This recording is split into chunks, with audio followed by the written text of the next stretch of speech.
So our peanut gallery has excused himself from the podcast room, which might be good. He might need a little bit of a break. Maybe he'll be back later. So again, today our guest is Sammy. And the purpose of this chat is to just kind of talk about some of the family history and get a bit of it down onto the sound recorder. What did they used to use back in the day when they first figured out how to record sound? Was it some sort of brass something on a spinning doodad where you talked into this thing that looked like a megaphone that had a needle in the back, and the vibrations would shake the needle, and the needle would etch something into I think you're talking bronze. about the first gramophone, which actually produced the music. No. That's how they used to record it. But I guess it worked both ways. I'm not really familiar. We got a lot to research. We got to figure out the peanut gallery. We got to figure out how the first sound was etched on, I think, metal, some sort of soft metal. I would tend to agree. All right. I'm glad we got that sorted. Let's get down to business. I'm going to turn his mic off just for fun.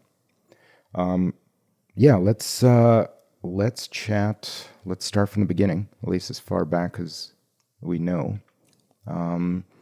You and I did a bit of an exercise of going through and trying to figure out a family tree a few years ago. We did some amendments to it as we found out some more info. You reached out to some relatives or people who knew the relatives. We got some old photos sent to us in the mail, so that kind of got the ball rolling. So we thought we'd get together and just have a chat about what stories and info is kept in your noggin before you forget stuff. Also, it's easier than me writing all this down. We just have it recorded. I agree. Where do you want to start? World War I? Pre-World War I? How far back do you want to go? The earliest information, the earliest knowledge of my family history on my father's side, I had from what I learned from him. Apparently he was the 12th kid of the family, the youngest one. Youngest of 12? Youngest of 12, yes. We're talking Yuri Negelev. Yes, yeah. I don't even know what Negelev is the actual family name. It never came up in discussions. I presume it is, but I'm not 100% sure. What I do know that he was born just before World War I started. He was born in July 6 of 1913 in a little village not far from a little town called Village, which used to be Western Belarus. I don't know if it still exists. I have to look it up on the map to see if it's still there. But as far as I know, the village ended up being right in the middle of battles of World War I. And apparently, I don't know what happened to his parents, if they perished in the war, or if they've been drafted to the army and perished in the fights. Know nothing about them, don't even know their names, except I believe his father's name was Michael. Michael. Yeah, because his patronymic was Yuri Mikhailovich Negelev. So his father's name was Michael. So he was effectively an orphan after World War I. What happened during World War I? Apparently, the village was almost all burned down or destroyed in the process of fighting. And some of his older siblings probably been already married, had families, and lived separately. And he ended up in an orphanage, which apparently, I don't know what age he ended up. How old would he have been? I can't really tell you. Well, he was born in, what year did you say, 16? 1913. 13. So after the war, 18, 19, he was like 6 or 7 years old. I think he ended up in an orphanage during the war, not after the war. So he was really young. Yes, he was really young. My guess, 4, 5, 6? 4, 5, 6 would sound about right. Okay. Maybe not even 6. I think it was younger because if he would be 6, it would be After the war. It would be 1919. So he was either heading to an orphanage or in the orphanage during World War I and the Russian Revolution. I do believe so. That sounds about right based on what I That's kind of kind of figure it out because it was never really discussed. well, yeah. Like imagine being a 3, 4, 5-year-old during that time, and you don't know where your parents are, and what kind of life he would have had for those few years where it was complete chaos in Russia. I think he still had, he stayed in touch maybe with one or two of his siblings, his brothers actually, with one of them eventually he ended up living in the same city after World War II. But I believe we stayed in touch to a certain degree, one way or another. Do you remember any of their names? Yes, the ones I know, the ones who survived after World War II, I believe out of 12, only 4 of them been alive, 3 brothers and 1 sister. The fate of the rest is lost. 3 brothers, 1 sister. That includes Yuri, or Yes. Okay, Yes, so it does. so four survived. 4 survivors out of 12. And because his older siblings already had families, I do believe that their families were also perished either in World War I or during the Holocaust in World War II. Because we had no connections or no names mentioned at all when I was born. We just didn't exist in the picture. Got it. And you were born in 46. I was born in 1946. Yes, November 10, 1946. All right, we're skipping too far ahead. We're skipping skipping too far ahead. Yes. So World War I, your father survives somehow. The Russian Revolution, he survives somehow, and he's somewhere in Belarus. Yes, I presume his orphanage was in Belarus somewhere. I don't know which part of Belarus he ended up in. To me, it sounds because it survived the war. It might have been away from where all the battles took place. Sure. Or they wouldn't survive otherwise because of the amount of destruction. Yeah, it greatly reduced the chances of survival. So how old would he have been when he actually remembers what was going on? Like when he would tell you stories? Would he be in his teens somewhere or even younger? I believe he remembers his orphanage pretty well. From that little he told me. But I can't really say what age his memories actually relate to, because believe it or not, he very seldom spoke about his past, because I think the amount of memories or bad memories he carried kind of locked him in and didn't want to dig them out again. Yeah, I could see that. What I do know about his years in orphanage, but apparently it was set up to such. He was actually attended school from orphanage. He was sent to school, and it actually was Cheder. It was Jewish school. So at least first 4 years he studied in Cheder. So was he in a Jewish orphanage, or he just went to a Jewish school? I don't believe it was a Jewish orphanage, but again, I'm just guessing. Tough to tell. But I think at that time, where Jewish schools still existed in certain areas of Belarus, and that must have been one of them. Okay. So after 4 years at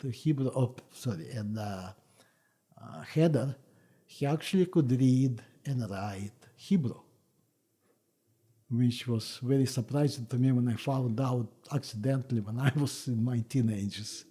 Right. So he goes to what sounds to be an elementary school. Yes. And then, do you know what happened after when he got older? I do not, because he never mentioned much else about his education. Because there was a couple other things. Because that orphanage had a piano, and he actually had a very good natural talent. He learned himself to play piano. He could hear any music and reproduce it on playing piano by himself. And he even tried to or orphanage tried to get him in a music school. And he wasn't accepted because apparently one of prerequisites to be accepted to that school was being able to read notes. Oh, he couldn't read music. He could not read music. He could Right. hear it and reproduce it, but he couldn't read it. And jumping forward, he played piano practically for the rest of his life whenever he could get to it. So that piano we had in our apartment in the Soviet Union, was that one of his, or does that just happen to be there when we moved in? No, he actually got it from somewhere. I don't know where. I remember a few guys bringing it in Okay. and cracking with top cover in process. He must have gotten it from somebody who moved and did, like we tried to get rid of it when we. Yeah, I remember memories of smashing it apart and breaking it apart and seeing all the hammers and the strings inside there. Yes. Yeah, And I when we did had to that. leave. Yeah. Yeah, we had to leave and we had no ways to get rid of it because we couldn't get it to anybody. It was in very poor shape. It wasn't a stand up, right? It was a baby grand, wasn't it? It was a baby grand. I don't remember the make. I don't remember the make of it, but I know it was baby grand, but it was in very poor condition. Yeah. It was needed some parts, need replacing certain parts, and it needed quite a bit of work to be done, which wasn't cheap at the time. And we just didn't have the funds. And as a matter of fact, my father did not live with us at that time, and he actually he bought a stand-up piano for himself. Did I ever hear him play? Because I don't recall. I don't recall ever hearing him or seeing him play any pianos. Probably not, because the only time he played, he didn't play all that often when you were born, but they only played sometimes in his room where he lived with Baba Busa, and you didn't visit them all that often. You only No. visited them just a couple of times, maybe. Yeah, I remember. I remember he had a carbonation machine, if I recall. Yes, That's one we of my did. memories. Yes. The first time I ever had carbonated beverages was in his homemade carbonation machine. Yeah. So while you were chatting, we had our third guest, or second guest, third part of this podcast, join us again. Ramon is back, and he seems to be ready to talk and listen. Ramon? Yep, Okay, that's me. let's try that again. Yep. Yeah. Oh, yeah. Here you are. There. We had some technical difficulties, and by that I mean I didn't have Ramon's levels turned up. So welcome. We're just chatting. We started with some family history. Sammy's dad Yuri. We talked a little bit about World War I when he was most likely orphaned along with his 11 siblings, and we got to the point where he was probably 10, 11, 12 or something like that, wound up at a school, and Sammy we kind of got sidetracked on his musical talent and the pianos we had in in the old Soviet Union. So back to Yuri, back to, what are we talking, the late 20s, early 30s at this point? Oh, well, I think we're talking about maybe early 20s, maybe mid 20s. Okay. My guess was that the orphanage was only capable of keeping kids up to a certain age. So now it becomes very foggy to me because I'm really going to be guessing. But I believe at the age maybe 12, 13, could be one of his brothers took him under his wing for a while. I don't know if he had to work. I don't know if he had to went to school again to continue his education. I know his education was not finished, And I definitely don't know much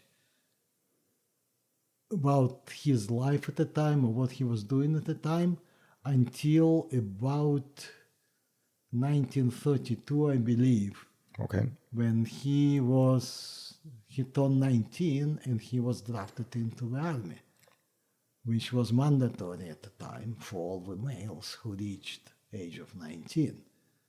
And from that part, I know a little bit more because originally he was drafted in the army. The time we had to spend was 5 years. Back then it was 5 years. Back when it was 5 years. And That's a long time to spend in the army. Yes, it is. And he ended up with a horse rider. He's a military horse rider. I don't know what that proper name for that kind of. He was in the equestrian portion of the Soviet armed services. Yes. Yeah. That's what he was because he Cavalry, maybe the cavalry. Yeah. I know that name in Russian. I didn't know if it's. Speaking of which, feel free to throw out some Russian words if you can't, like any language you want. Feel free. What's the term in Russian? Кавалерия. Okay, well there we go. Sounds like we have a match. Ramon? Pretty close. Yep. Okay. Pretty close. Because he used to tell me some stories about how they look after the horses and what he actually even came up with the name of his favorite horse. I don't know if he had only one or changed a few in these 5 years. And basically in 1937... Well, wait. Do you remember the name of this horse? Yeah, the name of course was Orlik, which something to do with... Orlik? Yeah. Which is kind of... Yeah, what does that mean? Something to do with eagle. Oh, like Ariol. So it's Yeah. like a tiny eagle. Yeah. Okay. Baby eagle. Baby eagle. Yeah. Okay. That's I it. can respect that. Yeah. That's what he told me. I don't know if he just made it up. So how did he get into the cavalry? Did he volunteer? Was that an interest, or that's where they sent him because they That's needed people to ride horses and do whatever you do in the cavalry? Because he probably had some experience with farming something, or had an affinity for horses. I don't know, but we did not really ask you at the time. Why do you say farming? Did he have some sort of history working on farms? That's that gray area Oh, I don't know about, because I don't know what he did in between when he was kicked out from orphanage And time in when the he army. get drafted into the army. That's totally blank to me, because he Interesting. never spoke about it. Is there anyone alive now who might know or not? I doubt it very much. I doubt it very much, because all his brothers who survived the war, World War II, and his sister, they all perished. Their kids, probably most of them perished now, but I doubt that their children actually knew the story. Right. That would be some interesting tales. Would be. Yeah, that 10-year gap roughly. Yeah. Right. Yeah, something like that. Okay, so he winds up in the Soviet army Yeah. in 1932, 33. My guess would be 32. Okay. Because that's when he turned 19. We might have conscripted him at age 18. I don't know what the requirements were at the time. He could have been in the army from 1931, not 1932. Sure. That 5 years, that's when he grew up, really. 5 years in the army. And to continue with his story, when he was discharged from the army in 1937, I presume, in either 36 or 37, as you know, the Finnish war started shortly after. I believe it was 1937. So they pulled him back in. They pulled him back in because he was still in conscription age. So he participated full-time in the Finland war, which did not last long, but still. And after the war was done, because the Soviet Union annexed part of Finland, which is basically just northwest of Leningrad, with area toward Vyborg, which now became a border town between Finland and Russia. He was patrolling that area. No, he was not patrolling it, but that area was annexed during the Finnish war. It belonged to Finland because the border was much closer to Leningrad. Sorry, who annexed it? Soviet Union. The Russians annexed it from Finland. Yes. Got it. Because The Finns got it back eventually, did they not? No. No, it's still Not. It's still Russian land. Still Russian land because apparently originally the border between Finland and Soviet Union at the time was much closer to St. Petersburg Right. than it is now. Right.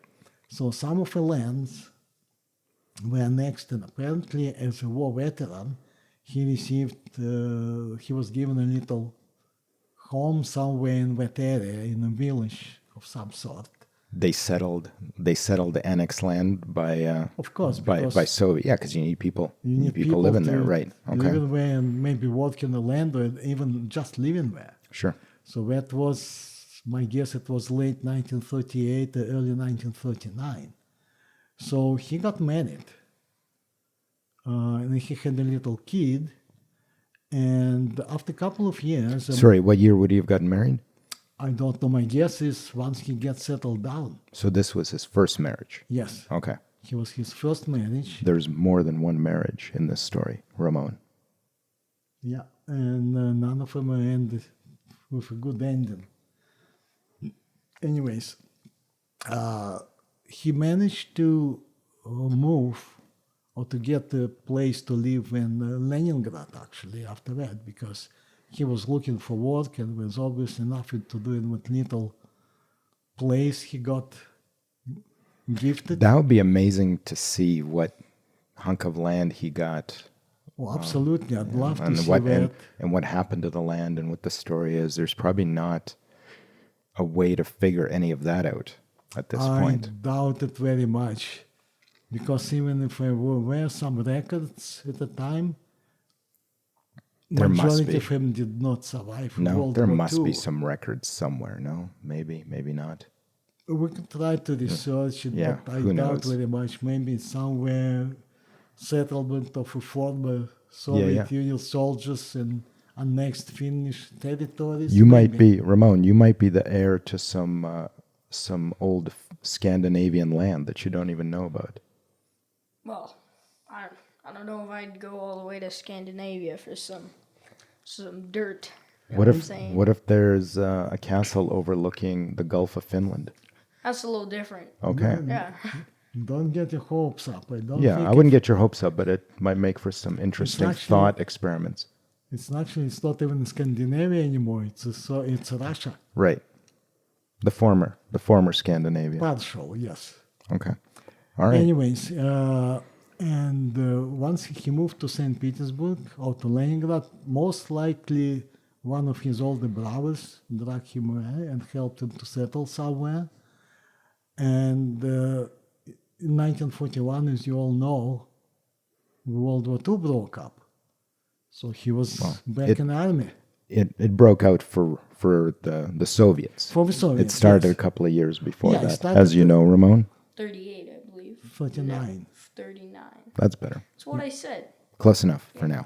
Yeah, it started 39, but in 39 Russia wasn't actually involved, or Soviet Union wasn't involved in it. Yeah, Hitler decided to invade Russia in 41. Yeah, Got a little greedy. Operation Barbarossa, if I'm not mistaken. Barbarossa, absolutely right. And they ended up doing it on June 22nd, 1941, which is solstice. Right. And apparently, as a rumor has it, some of his astrologists, which he really believed to, Yeah. suggested to him that it would be a good day to start a campaign. So between the astrology and the math, he decided that that was a good time to invade. Yeah, and he thought it would give him enough time for Blitzkrieg to reach Moscow Sure. before winter. Okay. Anyways, going back to my father, so he got drafted back in the army, ended up in actual Navy. In the Navy. Yes, he ended up in the Navy, but he ended up in the Navy on Lake Ladoga. It's that lake that's just northeast. of St. Petersburg. Right. And that's a lake which actually was the only link between blockaded Leningrad and the mainland. That's how they ran supplies into and out of the city. That's how we ran supplies into the city, and that's how we managed to evacuate some of the citizens out of the city. Right. Mostly women and children. Because the Germans were coming from the southwest, right? Yeah, From the Germans south and from the basically west. surrounded St. Petersburg from all sides except that access to Lake Ladoga. Right. Because we could not cross it, we couldn't get it. So in summertime, he was in the Navy, probably transporting supplies back and forth and taking people out. And under constant bombardment, the constant artillery shelling and whatever else happened during the war. And in winter time, when the lake was frozen, we also been part of the troops which kept maintaining that and defending that road, ice road, that's where he spent most of World War II. They spent so the siege of Leningrad was about 3 years, right? And he spent just most of under it there. 3 years, 2.5 years. And he spent most of it somewhere on that lake. Yes. Or around the lake. Yeah, and he spent that most of the time there.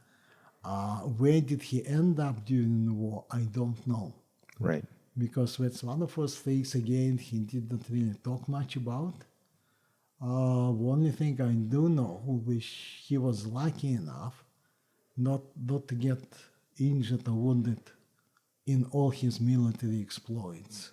Well, yeah, that's miraculous That's in itself, especially in the Soviet army, who that's the army that's known for throwing humans at the aggressors and hoping for the best. So the fact that he survived, never mind, didn't even get wounded or injured, is a miracle.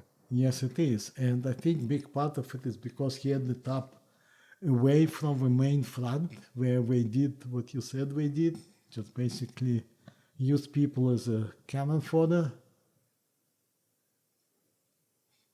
just to try to stop German advance with dead bodies of soldiers. Just because we had more numbers than Germans did and inhuman resources. Yeah, it seems to be a pattern developing for the Russians and the Soviets. I believe that's how they pushed Napoleon back 100 plus years before that. Absolutely, because I think that was a strategy of Russian military doctrine to begin with.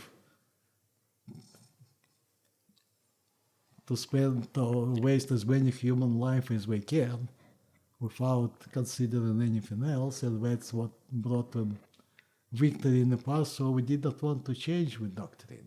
Yeah, it seems familiar, especially given the recent history. There seems to be an echo of that happening as we speak.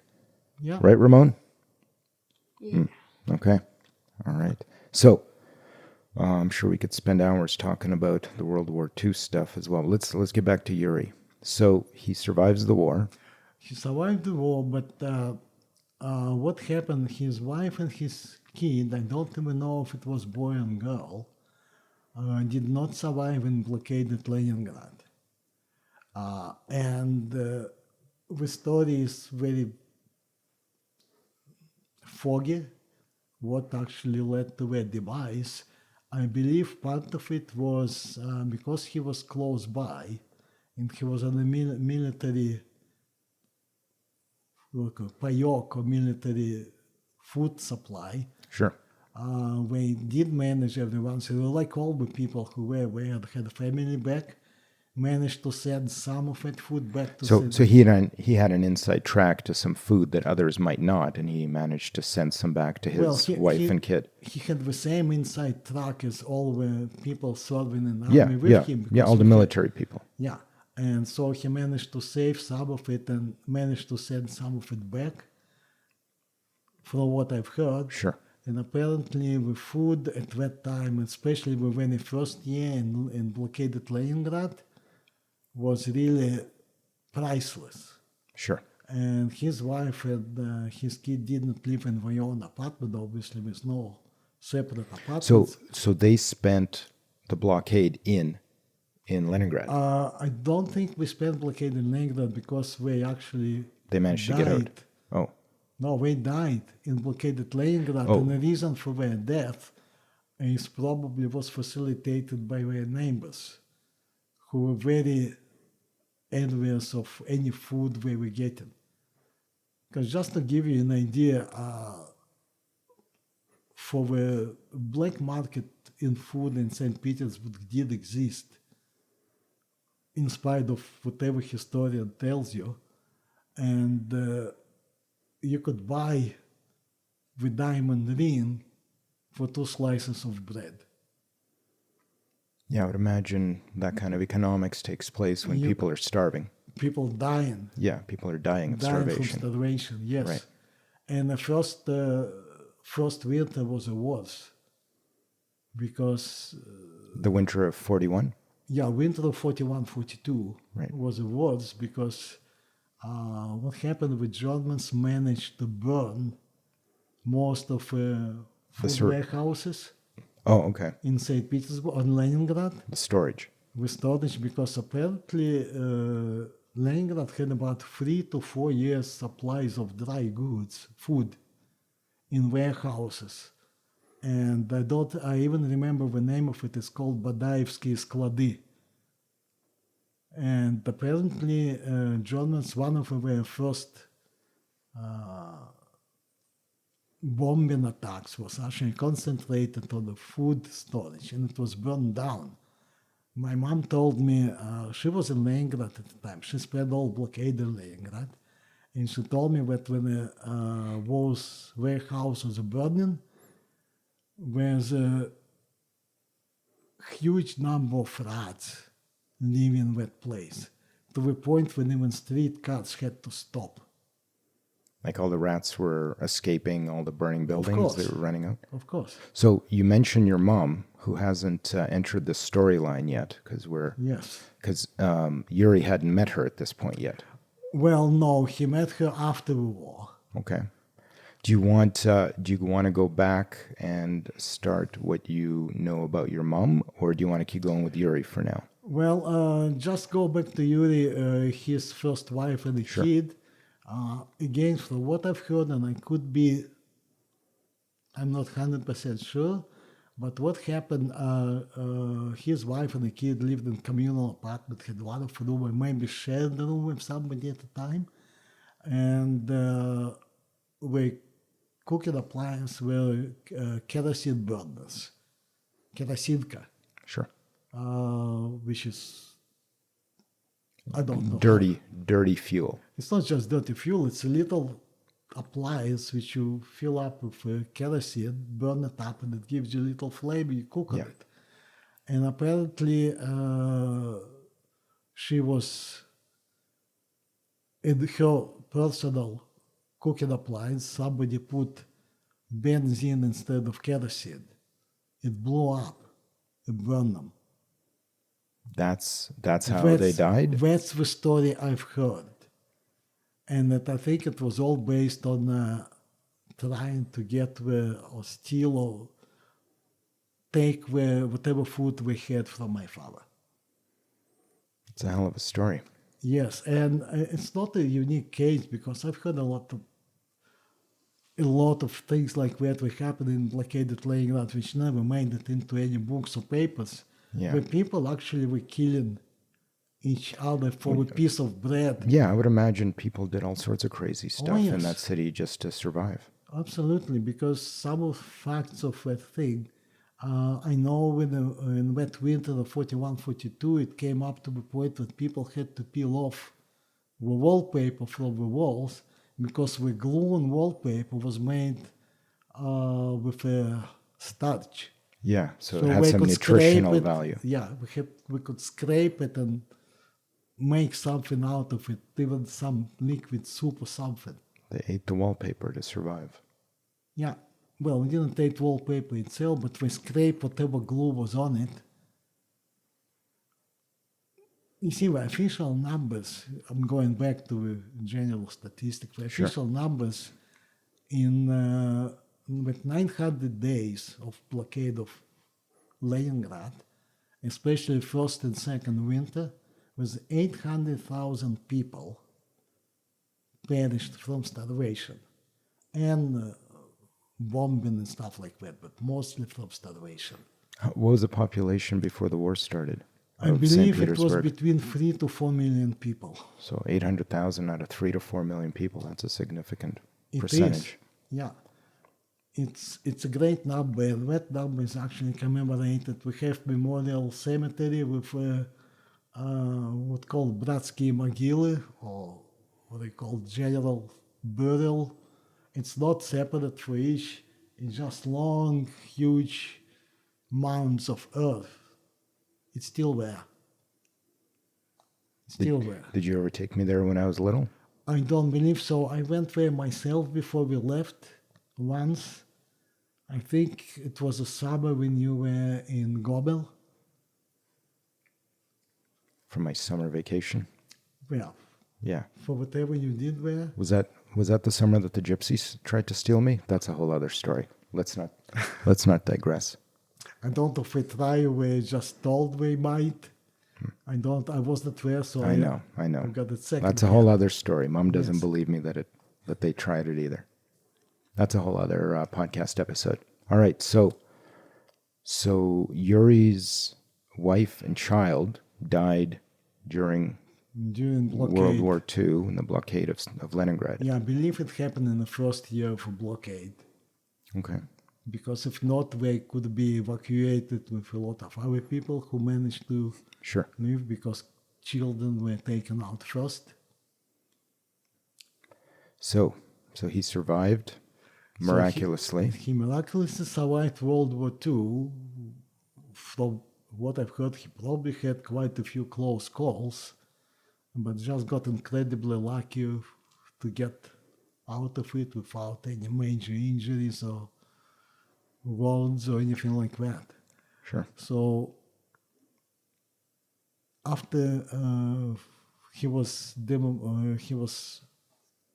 released from the army after World War II was over, he came back to Leningrad.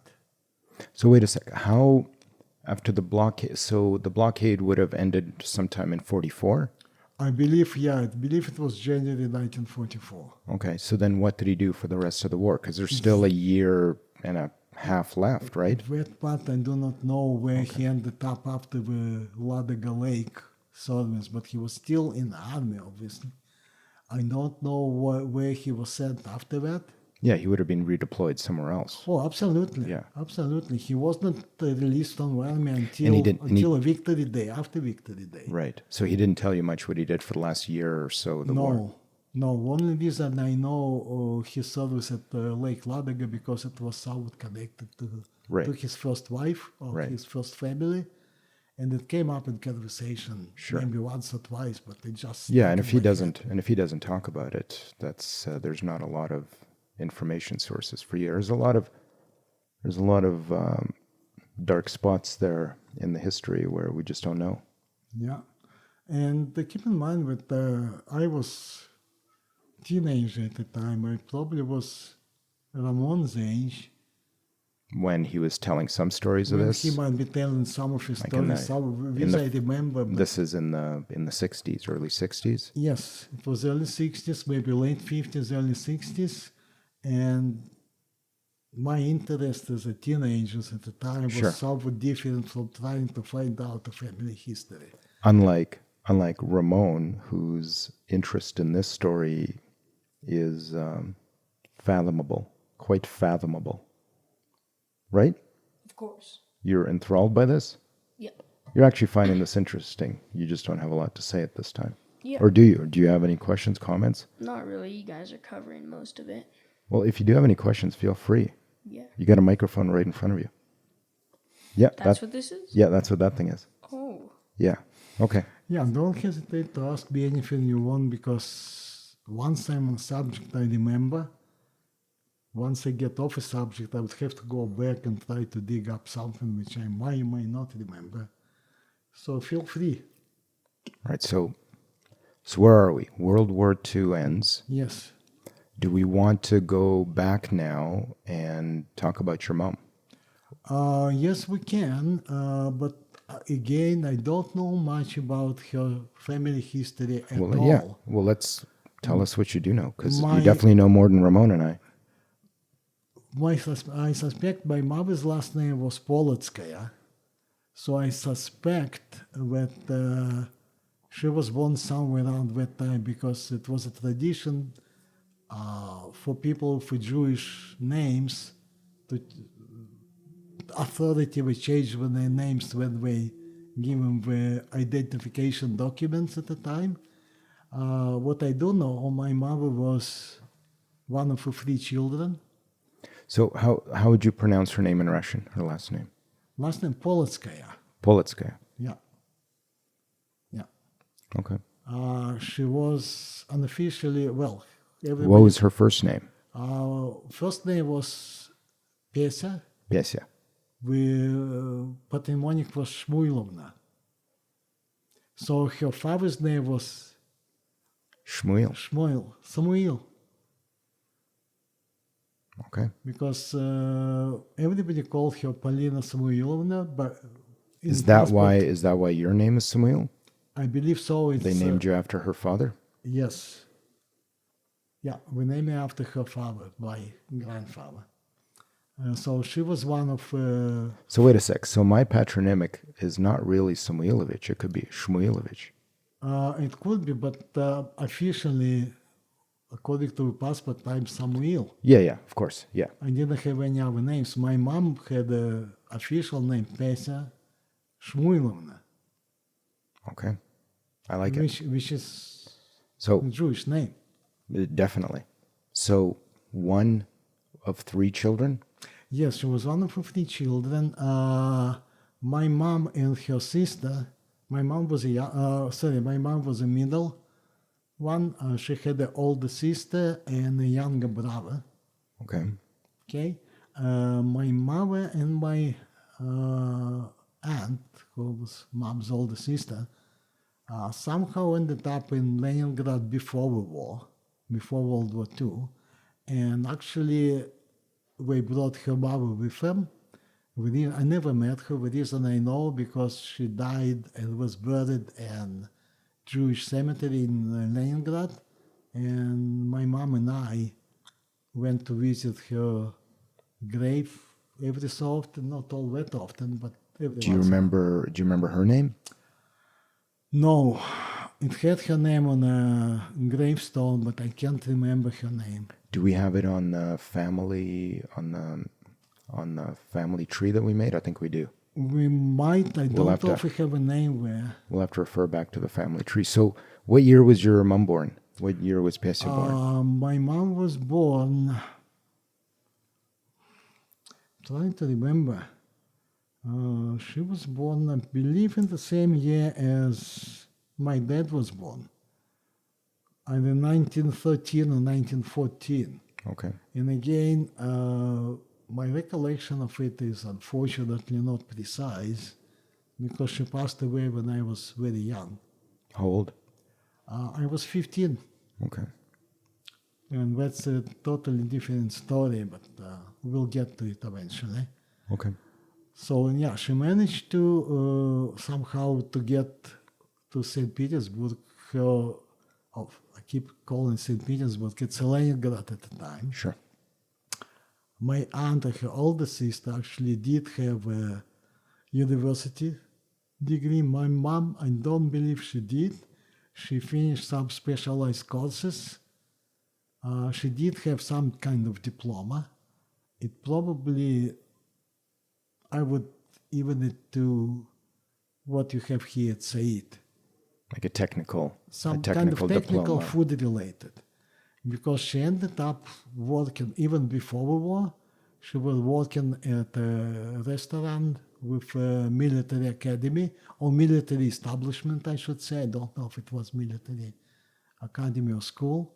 And she kept working there throughout the whole war and blockade of Leningrad, and that's how he survived, actually. That's how she survived? Yes, because people She who she work, was part of the military. it's not just that people who work in the certain areas were given a little bit better food allowances than people who didn't.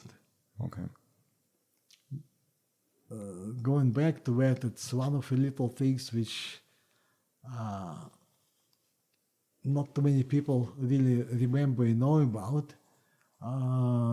For people who ended up in blockaded Leningrad and who did not work for whatever reason, either health or age or whatnot, we've been given a minimum possible food supplement which consisted of 125 grams of bread a day, which is quarter pound. And One that's it. piece of bread. Just That the was bread. it. Anything else, if what you could do, people managed to dig out some potatoes in the winter frozen. We could find whatever was edible or even suspected to be edible. I would imagine some animals were eaten. Yes, but in Leningrad in blockade, after the first winter, there's no cats or dogs left. Well, that's what I mean. Yeah, well, most of them left because they've been starving themselves, but Right. whoever didn't, Yeah. Yeah, I'd managed imagine the pets were not exactly getting fed at that time. No. No. Pets, if they've been kept, they became food. Right. And they're not even, it's not just for people themselves. Some people had families, little kids who we tried to save or feed by any means they could. Because evacuation was hard to get by, especially in the first winter when that Ladaga Life Road, as we've been called, the Road of Life, were not really established properly yet. Right. So it was hard. So Pesya survived. She survived because she was working for the establishment at the time, and she actually probably helped her older sister survive as well. Their mother did not survive, but I'm not sure if she died before the war or during the war. That part I don't know because I don't remember her name or the time of her death. Right. Or the circumstances. Or circumstances of her death. Okay. So what year did Pesya meet Yuri? My guess is right after late 1945 or early 1946. Okay. I believe we've been married in either end of 1945 or early 1946. Okay. Was she married before the war or I during? don't believe so. No. No. Her older sister, Aunt Zhenya, she was married. Her husband, she was married just before the war, as far as I know. So your aunt's name was Zhenya? Yeah, Aunt Zhenya. You Do you- probably remember her. I don't. I You don't. don't remember her at all? I don't. Where would I have met her and seen her? In St. Petersburg? Right, but where She came specifically? to visit in our place. I believe maybe once I dropped you off for her to look after you for a few hours. At her apartment At her place, yes. She In had a room in Leningrad. Leningrad, in communal apartment as well. I really don't have any memories. How old would I have been? 5, 6, 7? No, you were younger. I Younger? believe she probably babysitted you maybe once or twice in all that time. Because she had her health issues. Her mobility, she was somewhat limited. She was a bit overweight. But going back to her story, she was married before the war, probably shortly before, and her husband was drafted, and never came back. And she never remarried. Did she have kids? She had no kids. And going back to the third sibling, The younger brother. the younger brother, he ended up in Moscow. This is your uncle. Yes, Uncle Yevsey. His Yevsey? name was Yevsey Samuilovich. Yevsey Samuilovich. Yes. Shmuilovich. Well, I didn't see his passport. I Sure. presume it should be. Yeah. Same last name, Politsky. And he was most educated of all three. He apparently had 2 university diplomas. One of them was lawyer or Legal? legal. Okay. And I don't know really all that much about him. What he did during the war. I know he was in the army. What role he played in the army, I can tell. Did he survive the war? Yes. Okay. Did I ever meet him? I don't believe so. Okay. I don't think so. Because we never took you to Moscow. He never came to Leningrad when you were born. Right. Okay. You never met him. But you did meet his son When did that happen? when they came to visit us here in Calgary. When I was a teenager? Like Yeah, he in the was 80s? about 1989. Okay. I'd have to refer back to the family photos for that one. Yes. His name is Boris. Him and his wife came Okay, to visit I us. remember. Yeah, I remember Boris. That's his son. Yeah, that's his son or my cousin. Your cousin. Okay. Yeah, I remember Boris. Yeah. So you met him once. I Yeah. met him a couple of times when we lived in Leningrad. There's some pictures, I believe, some old pictures of you guys all partying together. Probably. You and Mom and some other Oh, people. but that's pictures from his wedding. From his wedding. Yeah, yeah. Yeah, that was in Moscow. Yeah. Back when. Yes. Yeah, I remember those. Yeah, because I remember seeing them when they came to Calgary in the 90s. Yeah. Or in the late 80s. Yeah, I some mean. pictures have Aunt Zhenya. Yep. And actually, her brother, my uncle, Yevsey, I believe he should be on the same picture somewhere. Okay.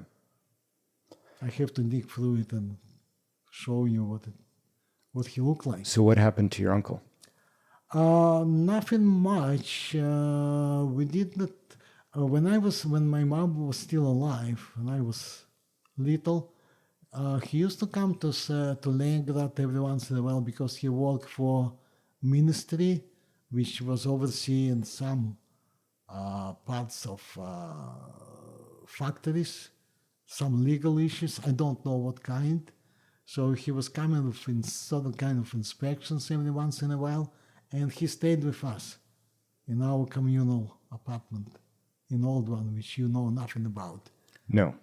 It's where I was born on Marata Street. That's where I met him first, but I was 7, 8, 10 at the time. Okay.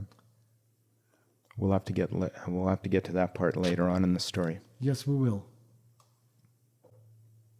So, I was thinking, we've talked for almost an hour on this. Maybe we can get to the point where your parents meet, and then we can hit pause, and then we can do another recording for the next part at some other time.